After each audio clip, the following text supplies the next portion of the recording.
All right, friends, you're in for a treat today. Yes, that's right. We have the author of a fantastic new book, Tragic Hero, here live with us. You'll recognize him as the coach to many of the top agents in the country in real estate. Wally Bressler will take us from the top to the bottom and back up to the top again. Coming up next on Cliff's Notes. Real estate agents, are you struggling with the day-to-day grind, dialing for dollars, putting in hours of floor time with little to show for it? Are you looking for tips, tricks, and tactics to accelerate your career as an agent that will have you closing more homes, working with more clients, and earning more money than ever before? Hi, my name's Cliff Freeman, and I've spent the past 2 decades of my real estate career running one of the top brokerages in DFW and personally coaching over 1,000 high-performing real estate professionals across North America. I created this podcast to share the strategies and tactics you need to explode your real estate business. I guarantee it. Well, I heard somebody post the band is back together.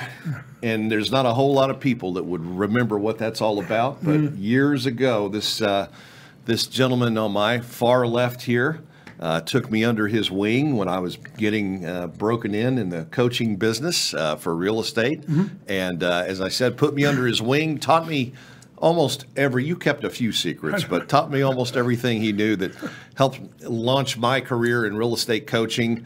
C2, I'm super excited to have Wally Bressler on the show with us today. Yeah, likewise. He's always been a great guy to have around and look up to, and I'm excited to dive into his book today and then kind of present that to our audience and unpack it. So. Yeah, we got a lot to unpack today, that's for sure. And man, what a name for a book, Tragic Hero. I'm surprised. That's such a great title for a book. Yeah. I'm really surprised somebody else didn't find it, Wally, and use it. Well, I mean, it comes from classic literature, right? Because Tragic Hero has like an early arc, right? And usually due to their being boastful and being arrogant and whatnot, they usually create their own downfall, and they have a horrible downfall, and they fall all the way down to the bottom, and then they realize the error of their ways, and then they kind of work their way back up. And so, I mean, not hero in the standpoint like I'm, leaping tall buildings in a single bound hero, but like, overcoming the challenges that part of it was created for me, a lot of it I created myself, and getting to the point where I was able to master what I needed to master to put my life back together. Right, right. It's funny because those of you who don't know Wally's history, you actually majored in lit in college, right? English, right? Mm-hmm. Yeah, yeah. So was Shakespeare on your reading list? Or? Yeah, I took a few different classes for Shakespeare. Read all of his sonnets. Yeah, yeah. That's fantastic. So what in the world motivated you to pen this story? One of the challenges for people who grow up like I did is that you live life with a lot of shame, right? A lot of embarrassment, a lot of shame, and just hiding from people. And, part of it was just like I would be talking to my therapist, and we'd be talking, and I'm like, I hope nobody finds out about that. And one day I was just sitting on my couch, and I was just like, I can't do this anymore. And I just got on Facebook and social media and just told my, my story, what I'm saying? And I got a lot of feedback. And then as my life started to improve, I decided, I'm like, there's got to be other people who have gone through this. And, it took me the better part of 45 years to figure it out. And I just didn't want people to have to go through that themselves. And so I've kind of committed my life for the last couple of years, through my book and the other coaching that I do to get people to the point where they don't have to go another year of their life without, really living a life full of joy and happiness and whatnot, Well, that just speaks to your heart, which you've always had a heart for others and for helping and teaching and educating. And this book's gotten out of the gate pretty quick so far, hasn't it? Did you get a couple of distinguished awards or acknowledgments? Yeah, so it was actually a bestseller in 4 different categories on Amazon in the first week, which is great. Extremely blessed. And then I'm getting a Quilly Award from the National Association of Authors next week for being a best-selling author. So it's actually it's worked out well. That's outstanding. That is fantastic. Yeah. So you're and you actually have already had the book's only been out for what, a week or two? September officially. September 1st. So basically 23 days. 23 days now, and you've already had people write you and say it's had a huge impact on their their lives, and they said that. In fact, I think you had one that said that it felt like you wrote it for them. Yeah, right? I hear from a lot of people, like, I feel like I was reading a book about myself, which, confirmed for me that, writing it was the right thing to do. And that, because, I don't know if you read Man's Search for Meaning by Viktor Frankl. Yes. He talks about the people who lived and the people who didn't live. For those who weren't actually, killed by the Germans, the big the distinguishing factor whether or not they made it is that they had hope. If they believed that there was something for them afterwards, And right. so I think hope plays into it. You look at a guy like me who you would never think would have gone through the stuff that I did, who did, and then, made it to the other side. And even though I'm 54 now, in the last 3 years, I was able to, I don't want to say reverse, but basically rectify a lot of bad choices, a lot of horrible things, and start using them to help other people, Yeah, sort of re-engineer yourself and your brain, right? I mean, a lot of it is, it's the mental state. Viktor Frankl, that was, by the way, one of the greatest books ever written. Just unbelievable. Gosh, my thoughts go back to that because we've used that a lot in coaching and so forth. And hope, Zig Ziglar said a long time ago that you can go about a week without food. You can go roughly 3 days without water, but you literally can't go a day without hope. Right. And hopefully, right? No pun intended. For some people who are watching or will be reading your book, this will be that hope that they need to make it across to the other side. That would really be great. Yeah, yeah, that would be outstanding. So let's just go ahead and dive in a little bit. You start talking about taking radical responsibility for things, regardless of what's happened to you in life. Talk to us a little bit about what's involved in taking radical responsibility. I saw, and actually I quoted in the book, but I saw Will Smith talk about fault versus responsibility. And it's only 3 minutes, but he basically says it's not your fault that you had an alcoholic father. It's not your fault that, your mother or father did something to you. It's not your fault that maybe you experienced a trauma. But it is your responsibility to deal with it, right? So how most of us got here, probably not our fault, because it's hard when you're, 0 to age 12, born to age 12. It's hard to figure anything out because you don't have the faculties, the emotional faculties, mental faculties. So what happens is you've got to sit down and take a look at it and say, if it's going to change, I've got to make the change, right? There's no money fairy or relationship fairy or, problem solving fairy that's going to drop a box off on your front step one day and say, hey, everything's all taken care of. You have to step up and take responsibility for your life. What goes into your brain, what comes out of your brain. I joke around a little bit, but I'm like, when we're kids, our brains are like savings accounts that can only receive deposits. Like when you're a kid, deposit. Nobody teaches you how to take anything out. So by the time you're an adult, it's hard for you to keep disempowering thoughts to keep coming into your brain and create all kinds of emotional and wreak all kinds of emotional havoc where you can't get any sort of consistent business or anything going in your life, and so part of that is taking responsibility for what goes into your mind and getting out of your mind what really shouldn't be there. So you talk about the language of empowerment in the book, and a lot of us are caught in that habit of using disempowering language, like I can't and I won't and I'll never, that type of thing. What's the difference? What would be considered empowering language or empowering thoughts? Yeah, we always talk about affirmations needing to be in the positive I am, right? So I am anything, if you just said that regularly. And some people don't know what to do for affirmations. I mean, every morning I put on a YouTube video, it's about 10 minutes long, and it's just a bunch of like self-love affirmations that you say after the person says them. It's interesting because people don't realize that when you're using affirmations, you're doing the same thing to reprogram your brain that you did to program your brain your whole life, right? You're saying stuff you've been saying your whole life. You're just saying things that are disempowering, hurtful, mean, nasty. You know what I'm saying? I mean, there's things we say to ourselves we would never say to anybody else. I think good policies don't say anything to yourself you wouldn't say to a child. You would never tell a child they were stupid, or that they were dumb, or that they were an idiot. And give us an example. You hit on a few in your book. When you were growing up, what was some of the disempowering language that you encountered growing up? You'll never learn, right? You'll never learn. Don't eat too much, you're going to get fat. So that sort of thing. Why are you such a pain in the ass? What else? Can't you do anything right?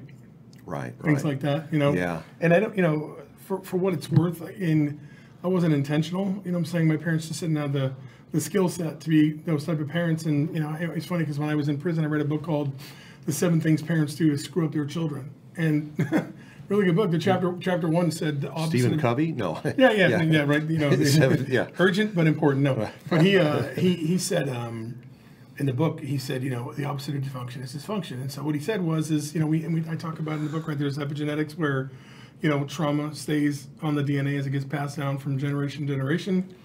And if your parents, if your grandparents were, you know, mean, nasty, hurtful people, you know, your parents are going to be one of 3 things. Either they're going to be mean, nasty, hurtful people, or they're going to be nice people and try and rectify what happened with them, or they'll go to the other side of things and they'll be so nice and let you get away with everything that you're like, you get no guidance, you know? Yes. And right. so, you know, a lot of parents try to compensate for that. Like, you know, and we can say this, I'm sorry, I love you, but, you know, your dad and I grew up with not a whole lot. And so basically what we did was to try and give our kids everything we could give them. Right. Right? Yeah. Unfortunately, we have a great work ethic. You know, my kids do too, but I think a lot of people do that because they had nothing. They don't want their kids to go without.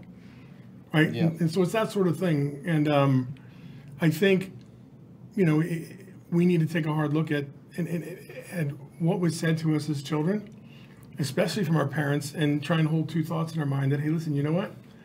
My mom and dad were not good parents. They weren't. They were not good parents, but they did the best they could. Right. With what they had. So you leave that, you frame it in a positive manner. Right. But it gives you a lot of freedom too, you know what I'm saying? Because you're not resenting anybody because you realize that so few parents have the faculties to be able to be a good parent, you know? Right. And a lot of us carry so much trauma from when we're children just from what our parents said and did. My parents both smoked. My dad stopped smoking. He drank. They were both overweight. You know, they were both perfectionists. You know, not bad people, but you know, they both suffered from anxiety and didn't really take care of it. So, you know, you're in like a bubble, you know, yes. every day when you get home of, you know, all these things, you know. And so, yes. But as you get to in the book, the whatever event you went through, your reaction to that event will determine the outcome. I remember the story that, who was the gentleman? Well, I'll think of it in a minute. But there was a story about twins that grew up the with alcoholic father. The alcoholic father, right? And they interviewed these twins long after they, you know, had grown up and stuff, and it turned out that one of them, just like their father, was an alcoholic, and the other one didn't drink at all. Mm-hmm. And when asked why they turned out the way they did, both of them answered the same. Yeah. They said, because my dad was an alcoholic. Right. How'd you expect So that to turn out? the choice was one decided not to drink, the other decided to drink, right? Yep. So no matter what happens, no matter what the external things, you've got to have an internal locus of control. Mm-hmm. You have your own dials to adjust, but you can't adjust the things that happen to you, right? So I guess I love the way Brent Gove puts this. He says the enemy is the inner me, right? So that's what we have to work on. Mm-hmm. Yeah, true. You talk about self-control in the book, and can you tell us a little bit about how do you, what is this self-management that you mentioned and sort of self-control? You know, great question. Historically, when you grow up in a situation where either you experience trauma, and I want to clarify something, like you don't have to have a horrible childhood like I did. You have to be like, you know, your parents didn't have to be mean or hurtful, whatever. You know, there's a client I have who, she's a perfectionist. You know, she went to gym class in 5th grade and wore dress shoes one day. And the kids made fun of her, like, unmercilessly forever. And so she decided that as she grew up that she wasn't going to give anybody, like, anything that they could pick apart. So, you know, hair extensions, nails, makeup, thousands of dollars of clothes, purses, nice car, so that they potentially couldn't say anything. The only problem is perfectionism is a strategy for failure because there's no such thing as perfect. Does that make sense? Yeah. And so it's important, you know, because I just talked with somebody the other day who's going to start my class. He's like, well, mine wasn't like yours. And I'm like, hey, you don't need to compare anything. If it was bad for you, it was bad for you. So I just want to say that because I don't want people to think that you've got to have a train wreck of a childhood to be impacted negatively by something that happened in your life. So back to your question about self-control, self-management, you know, there's a strategy from dialectical behavioral therapy called basically becoming present or becoming mindful, right? If you look at, you know, how we process things, you know, if you think a lot about the future, there's anxiety associated with that, right? The unknown, lots of fear and anxiety. If we think about the past and all the terrible things that happened, we get depressed, we get sad. But if I'm focusing on the moment, what's going on and being present, neither of those are there, right? And then when we're able to do that, we let those feelings that we haven't been processing come up and get out of us, because they want to come up and get out of us anyway. I want you to share what you shared at lunch about the brain, because I think it's a perfect explanation, right, about how our brain processes things and how it wants understanding, how it wants peace, how it wants clarity, and so. But you literally have to be hyper vigilant as your disempowering emotions come up, and learn how to be present and let those feelings pass. The other thing is through neuroplasticity, by becoming present and mindful and working on it every day, literally doing like mindful meditations every day, eventually your brain's going to take over. Right, because you're forcing your brain in those mindful meditations to not let intrusive thoughts come in. Even if it's about you having a grocery shop later, right? But eventually it's like taking your brain to the gym, and soon enough your brain takes over and says, okay, we're not letting this in. And people report to me when I'm working with, I'm so much more relaxed. This used to bother me, that doesn't bother me anymore, So, but we have to be hyper vigilant because our brain does not want to change. Yeah, that's what we talked about. The brain was created millions of years ago, and it was originally designed, to keep us from getting eaten by lions and tigers and that sort of thing. And so you have this fight or flight issue that you deal with, and this, the bigger part of your brain is actually the disk. If you want to talk about like a laptop, the storage disk, it's the subconscious, and that's where all your past history lives. And you can access it. If this is your current memory, your RAM, then your RAM can reach back and pull out certain parts. And unfortunately, the more we think about the traumas, you were talking about this at lunch, the more you think about traumas, the worse they get, because it's easier for your conscious to retrieve that from the subconscious. Our good friend Derry Rodriguez has a memory resolution therapy that he does on folks to help refile. EMDI? It's all, yeah, definitely. Yeah. And believe me, folks, we'll talk some more perhaps about Gary, but he's a great guy, and we're doing the cruise, right? The NLP certification in self-leadership, December 11th through the 18th. Hope you can make that if you're into it. But that really is what, because your brain, it's called an amygdala hijack, and your brain just takes over, and you do irrational things to get you at what it thinks is out of trouble, right? So there's a certain point when that lion's looking at you with his teeth sticking out, it's time for you to run, and hopefully you can outrun the slowest person you're with, right? Yeah. So that's the whole notion here. Now, so we talk about healthy self-control, because if you don't have self-control, then it can lead to things that you've had to deal with throughout your life. And I'm talking, what I'm talking about? I'm talking about addictions. Okay. So if you don't mind, would you just share a little bit about how you've had to deal with addictions, how you've beaten them, and just, shed some light on this for people in the audience who may have their own set of issues that they need to hear? Yeah, absolutely. I saw a commercial from some recovery center, and the gentleman owned it says, when somebody comes to me and says they have an addiction, I don't ask them why the addiction, I ask them why the pain. Right? Because that addiction really is just a comforting mechanism to make the pain go away. I just want to say this real quickly. T. Harv Eker is the Millionaire Mind. Right? He says, he calls it TFAR, right? Thoughts, feelings, actions, results. The problem is we get triggered, there's a thought. Most people who are addicted, have addictions, skip right over the feeling and go right to action.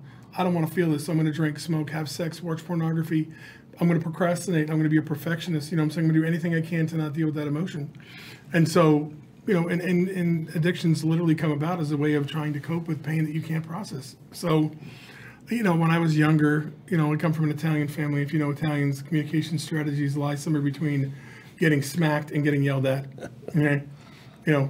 My mother and grandmother couldn't throw a baseball, but if they had a shoe near them, they would hit you at 50 paces and swear in the head. So, it's one of the punishments when I was 3, 4, 5 was to be put to bed without dinner.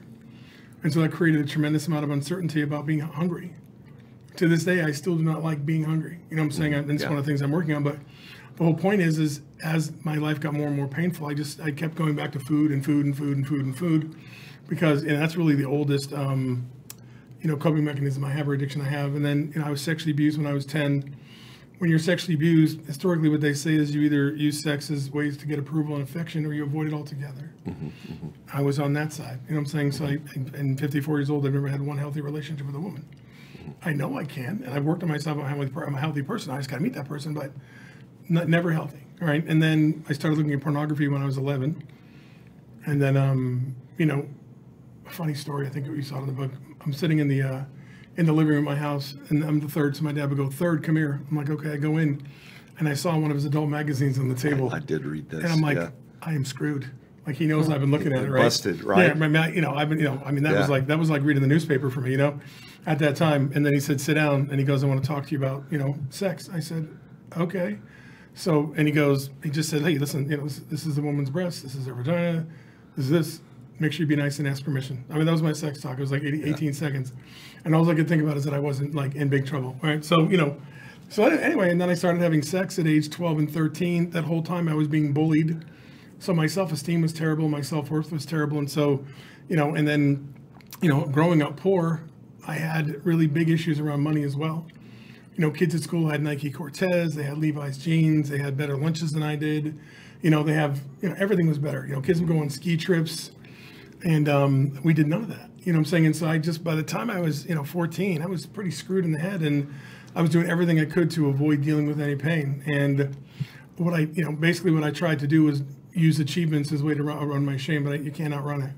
Yeah. Right. You know, I went to good college, played football. You know what I'm saying? I did really well in real estate. You know, I've had a really fortunate life, you know, despite all the horrible things that I've done. But there's a very distinct time or switch in my change in my life where up to age 14, I was acted upon. Then 14 on, I was the egregious one. You know. Yeah. And so anyway, I just, you know, and when you're in the middle of the addiction, you're not thinking about it.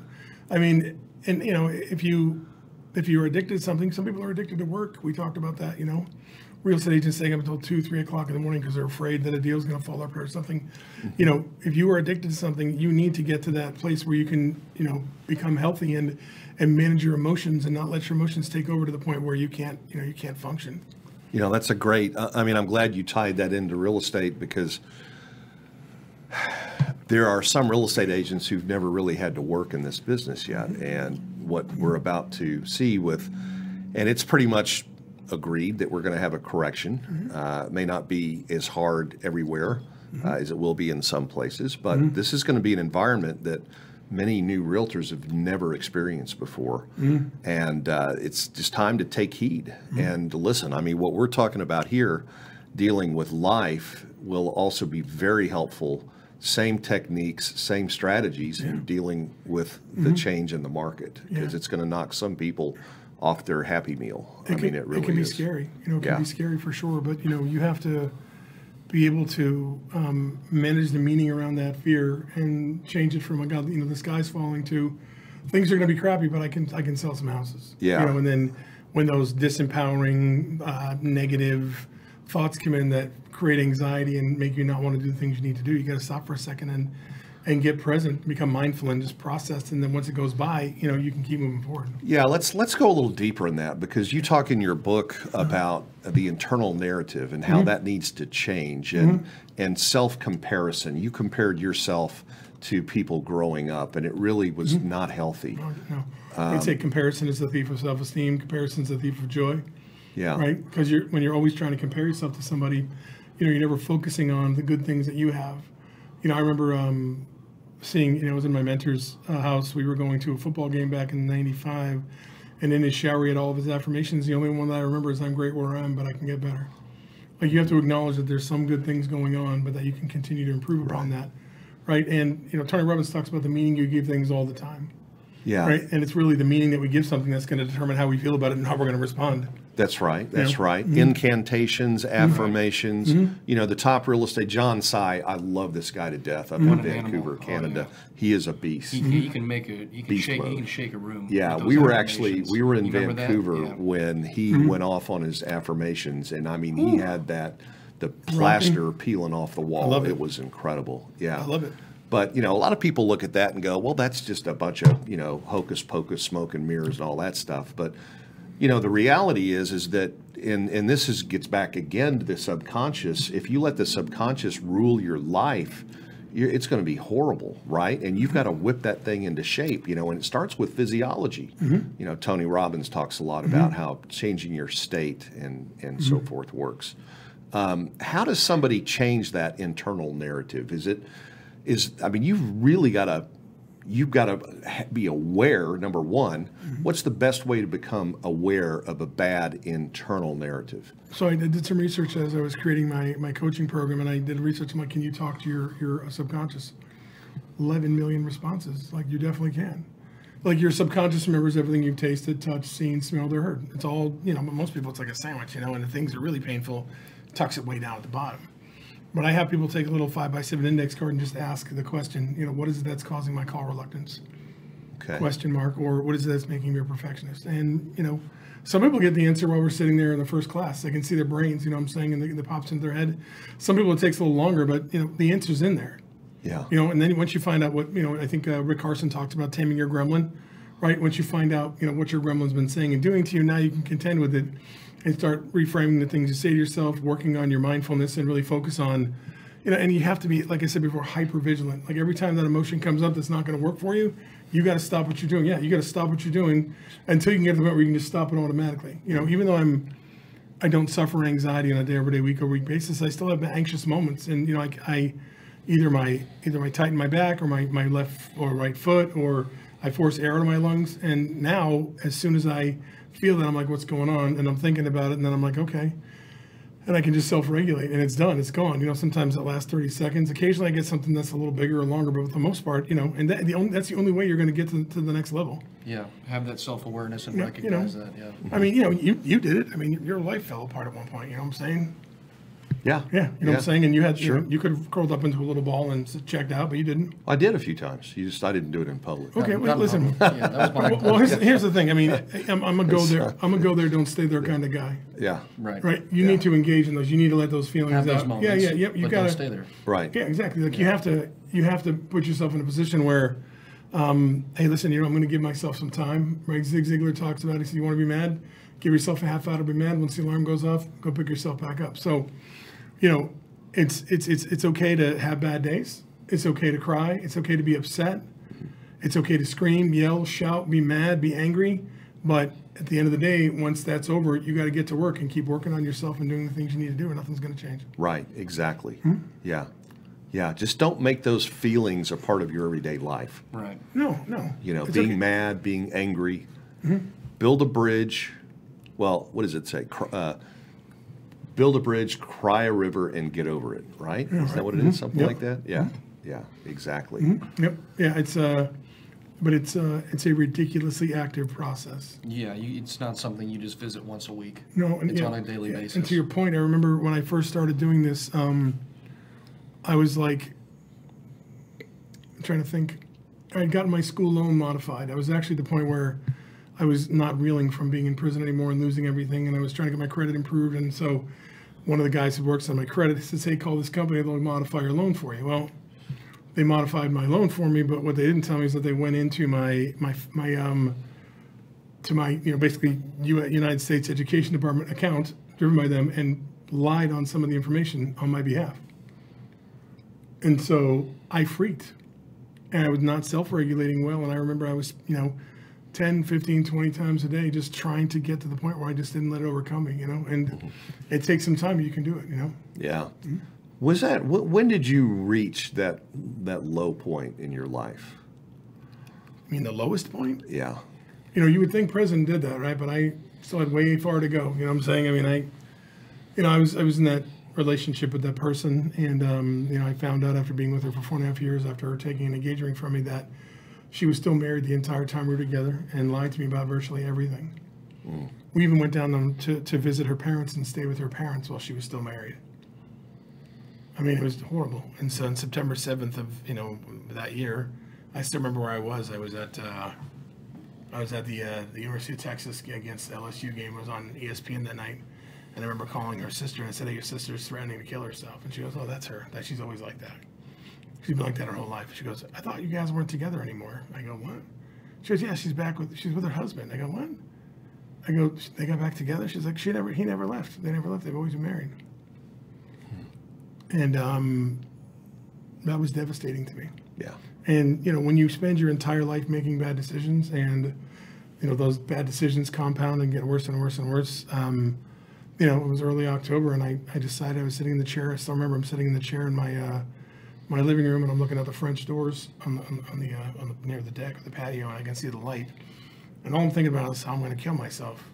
I'm like, I'm thinking I could take all my medication, but I'm like, I'm 450 pounds. I would need a lot of medication. I don't want to become a vegetable. And then I know people that have guns, but I'm like, I don't want them to feel badly because I could take one of their gums. And like, well, then I'm like, well, I could be, I get suicide by cop. Maybe I'll go, and everything I for some reason, I had some strange compassion in me for all the people that would be involved in there. And then I was like, God tapped me on my shoulders like, hey, you got 4 kids. Don't forget what it was like when your dad died, Mm-hmm. And out of the blue, my aunt and uncle called me and said, hey, can you come up and take care of us? Your uncle needs to have knee surgery. And I went up and took care of them and then just made the commitment to start working on myself, But it was bad. And there were days where I would get up and I would work and then I would go to bed. Literally get up, didn't shower. What I'm saying? We didn't have a lot of Zoom calls. It was, before Zoom took off, lots of calls. I didn't shower. Yeah, I can remember you were having a struggle. Yeah, we talked about that. You guys knew. I strapped a smile on and had conversations. And nobody knew. Nobody was the wiser. Yeah. And there was time in the day I went and took a nap. Until I could finally process it. But it was tough. Yeah. So what you just described was what I call finding who the rock is at the bottom. Somebody to lean on, God in your case. Mm-hmm. How has that impacted your life from that time?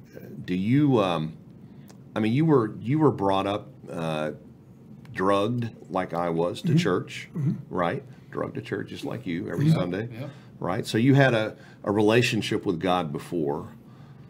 Not a good one. Not a good one. I was the guy that was at, I was involved in youth group. I was at the church. I even worked at the church when I was 15. But we would go on retreats and I'd be having sex with girls, fooling around with them, not even paying attention. So my dad died when I was 23 and I was like, I'm done. And we did not have a good relationship for a long time. And then I got married and we went back to church, but then I was basically cheating on my wife and working with my former business partner as, he was lying on mortgages. So, I would have to say that my walk with Christ really didn't truly start until I went to prison. I've always said that if God wants your attention, He's going to get it. Yeah. And I still remember, you got to figure it's like holding your breath the entire time. It took me 5 years to find out if I was going to prison or not.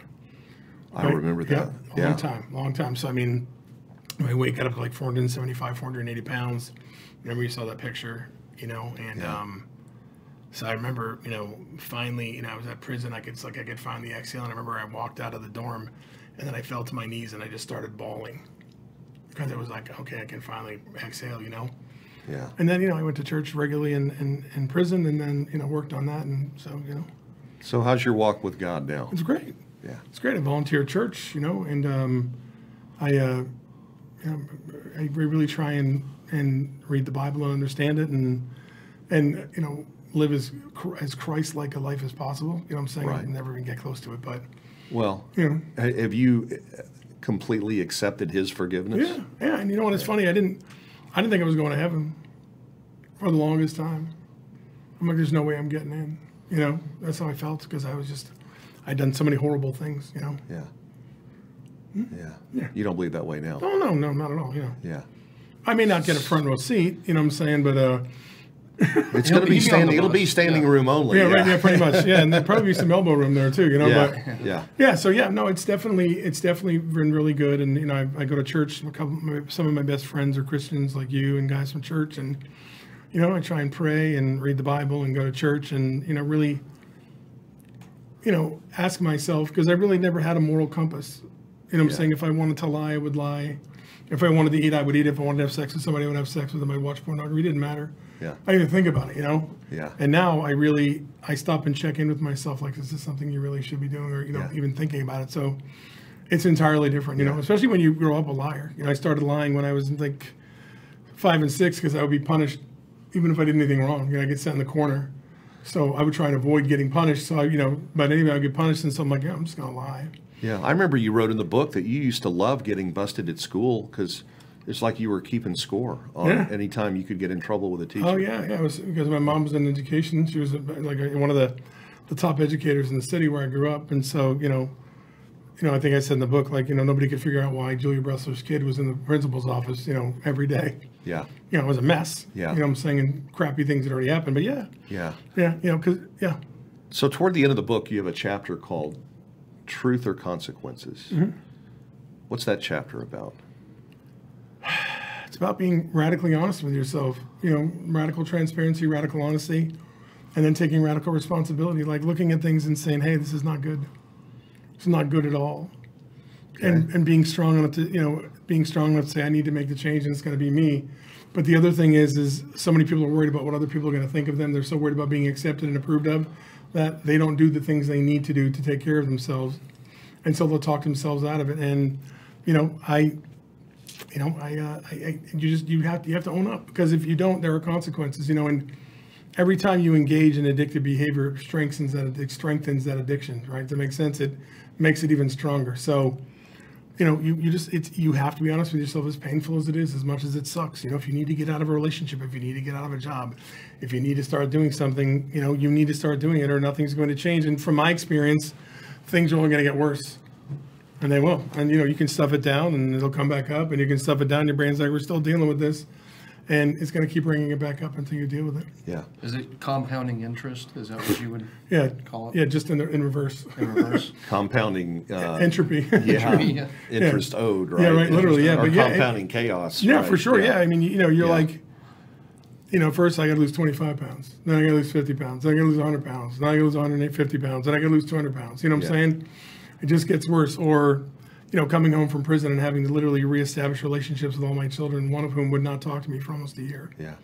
Yeah. Because you make bad decisions. There is a compound effect of what happens when you make bad decisions. The best way I could explain this, I was watching Scared Straight, and the sheriff was talking to the kids, and he said, listen to me, repeat after me. He says, when you make a bad decision, he said, the consequences are out of your control. That's true. That's really what it comes down to.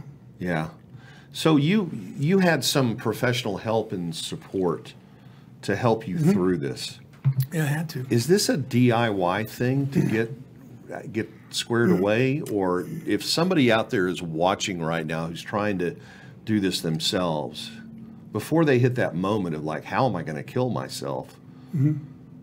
What should they do? You've been a coach for a long time.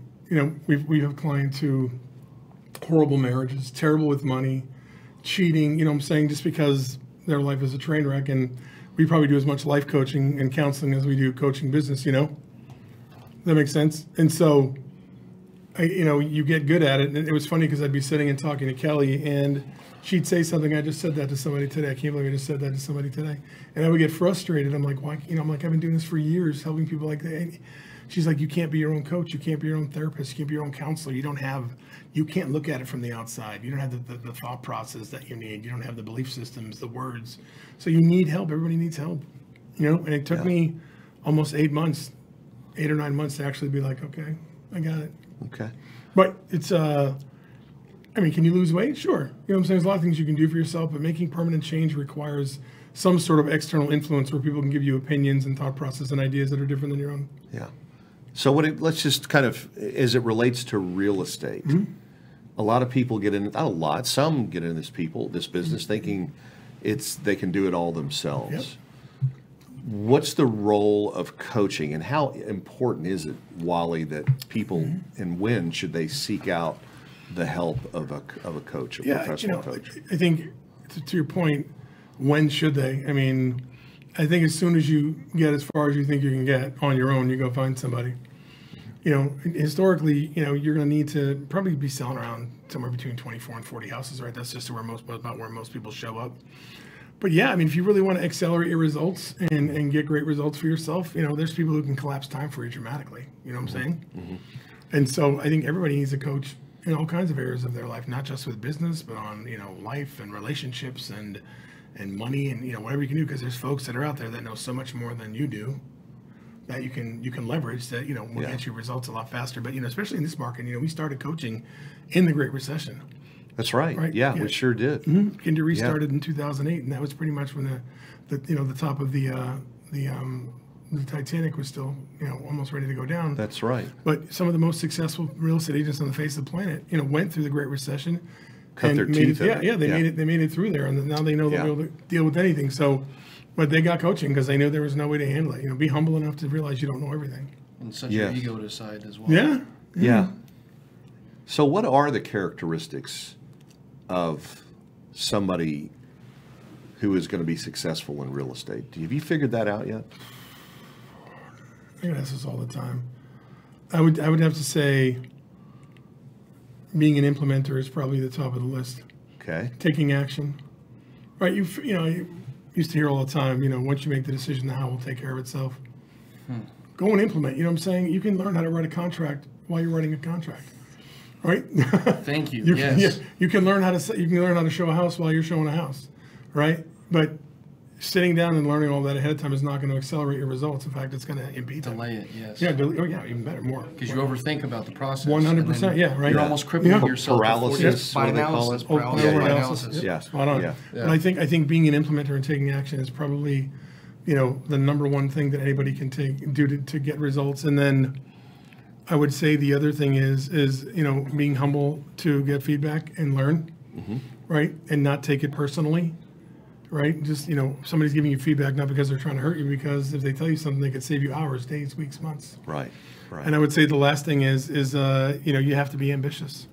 Ambition. Right? Yeah. You got to be ambitious because you have to continue, especially in the beginning, right? I mean, you're calling, nobody knows you. Yeah. Right? You got to get those appointments up and running until finally things pop. And I would say the last thing is probably resilience. Okay. It's funny, that just leads right into the end of your book here where you talk about people's why. Oh, yeah. And so ambition is really driven by the why. What is the why, and why is it important? So, it's great because a lot of people are like, my kids are my why, my car is my why, my house is my, that's a what. Yeah. Right? And, Simon Sinek does his golden circles, right? He goes, what, why? He goes, what, how, why? Right? And so, his formula for a why is it's usually rooted in some sort of pain. And then you're going to go ahead and contribute X so you can impact Y. The letter Y, meaning you have to be able to impact the outcome over something for it to truly be a why. Right? So in your instance, never wanting to have to live like you did when, you got divorced and your life kind of went sideways, that's probably a driving force for you, that you're never going to do that again. Like having the fear that your kids are going to have to take care of you is, you're like, I'm never going to let that happen. You know what I'm saying? So what you're doing is you're building an organization, you're contributing X so that you can impact Y, so that, if they need to put you on life support till the year, 2152, they can. You know what I'm saying? But the whole point is your why needs to be something you can impact the outcome over, and you need to be able to contribute something towards making that happen. So your what may be your children, or your why may be, hey, listen, I want to make sure that my kids have, a financial legacy that will take care of them long after I'm gone, so they're secure and they never have to worry about money. Or I had horrible relationships with women, so I'm going to make sure that my why is to only engage in good relationships with other women, but also give my children guidance and talk to them and speak up with them and teach them how to have good relationships with people so they can be happy, right? So yeah, and I think people get all twisted about their why because they keep looking at the what, the stuff. Yeah, right? It's not And listen, here's the thing: like, we all have egos. You want a car, and it feeds your ego. Great, you know what I'm saying? Just own it. Listen, we had a terrible car when I was a kid, and I hated pulling up to someplace. I never want to be in that crappy car again. So it meets that need, and it feeds your ego a little bit, and you feel good, you feel confident. Great. You know what I'm saying? It's no different than getting a nose job or anything else, right? You got to do it so you feel good. And so whatever it is, it's got to be you're trying to impact the outcome over it. It's usually tied to something. It's usually a thing, but it's tied to your ability to impact. And why? And to answer your question, why? Because if you don't have a strong enough why, you're not going to do the hard things you need to do to make it happen. Yeah. Like it's about to get hard. In real estate. Yeah. We have a settling in the market, and we've got seasonal downturns too, right? And we got a Fed that's on fire right now. Yeah, they're trying to squash inflation, trying to shut the economy down. Yeah, and the thing is, houses always sell, but what's going to get you out of bed to prospect and make sure you call people and learn what to say, when to say it, how to say it, so you go 3 or 4 notes deep, so you can be the one that talks to those people. Well, that gets back to those internal narratives and how this show has been great. This book will be great to help you understand what you need to do to re-engineer and rewire your brain. So we got the tail wagging the dog most of the time with our heads. Fair enough. It really is. Yeah, you got to learn how to pick up the pieces. Right. Yeah. And sometimes you got to throw the pieces away, right? The ones you don't need to have in your head. That's the one thing I always loved about my grandfather. He could take something apart and put it back together and have it run, and there would still be parts left over. Parts left over. Yeah. Oh my God. My That's pop like would me with furniture, right? Yeah, I don't ever yeah. read the instructions, and I always You put know, it together. the lawnmower wasn't working one time, and he went and fixed it, and there were like a couple of bolts and some washers and some other stuff left, and he pulls it and it goes. I'm like, how did you do that? He did that all the time. So That's fascinating. Yeah, that really is. You know, recently you started a very successful company called Phone Sales Secrets. yes, sir. What motivated you to do that? You know, you were coaching folks back then, and you get on the phone with them, and they hadn't progressed like an inch. And you're like, you give them all the things, and they keep coming back. And I'm like, I would say to people, look, I can't keep taking your money. Right? I'm not going to take your money because you're not progressing. No, I need your help. I need your direction. Did you prospect this week? No, I didn't. You have to prospect. You've got to get on the phone and talk to people. And so, and I couldn't for the life of me figure out why. In fact, I had call reluctance for 10 years myself. You had call reluctance. 10 years, yeah, from the age of 18 until I got my real estate license. And I, through personal development and other things, I overcame it. And I sold 72 houses my first 14 months in the business, all from prospecting, I'm saying, for the most part. So, but, I just, I had a client named Brian O'Neill. He's actually an Icon agent out of Greenville, South Carolina. And, he's a tattooed agent. He's got all these like tribal tattoos on his arms. He's got no hair. He's, stocky. You look at him, he's a man's man. And he's a firefighter, you know what I'm saying? And so, I'm like, dude, like, it's time to call. We got a prospect. We did the 90 days. We get everything up and running. I'm like, hey, it's time to prospect. He's like, I don't call. I go, what do you mean you don't call? He goes, I don't call. I said, it's like a 4-ounce piece of plastic. What do you mean you don't call? And he said, I can't pick up the phone. I'm like, wait a second. You go into burning buildings, you pull people out, and then you go back in again and pull them out, and then you save people on the sidewalk, and you can't call a phone? And he said, no. And I said, okay, well. Then I started going back into my counseling, my therapy, what I learned, and the stuff I've learned over the years, and I just started working with him. And about 4 weeks later, he calls me and says, hey, I just got a $500,000 listing. I go, great. Where'd you get that? He says, I was calling FSBOs. I go, what? Yeah. Mr. Call Reluctance. Yeah, right? Yeah. And I'm like, holy cow, that's amazing. And so he ended up picking like another $750,000 house or something like that. But at the end of the day, I've always believed that if you're brave enough to leave a job to go become a real estate agent, that you deserve to make any amount of money you need to make or want to make. Yeah. But you're not going to do it if you can't pick up the phone at some point in your career. Yeah. Yeah. And so I was like, okay, well, let's get over it. And then it turned into more than that, because it's not about the phone. It's about, how you feel about how people feel about you, and embarrassment and rejection and approval and all that other stuff. And so it's just been fantastic what's happened with people's lives. Yeah. What is your one best piece of advice for agents to do to get through the next 24 months? Don't ever give up. Doesn't matter how old you are, what you've done, what you've not done. Go find somebody who can help you, and just don't give up. Don't give up. Yeah, there's so many free resources. I got people. Yeah, coaching programs online. Period. Ricky Caruth's got one. There's lots of them. You can go to YouTube and you can Google, expired calls, and you can listen to expired calls until the cows come home. Yeah.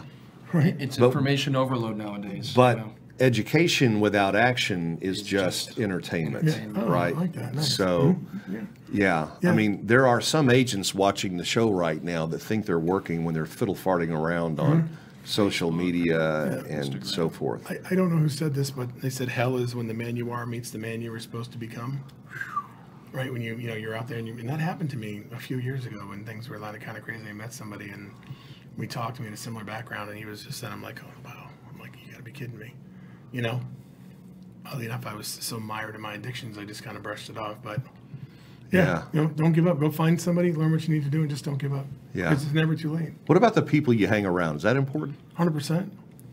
Right. What do you tell your kids about that?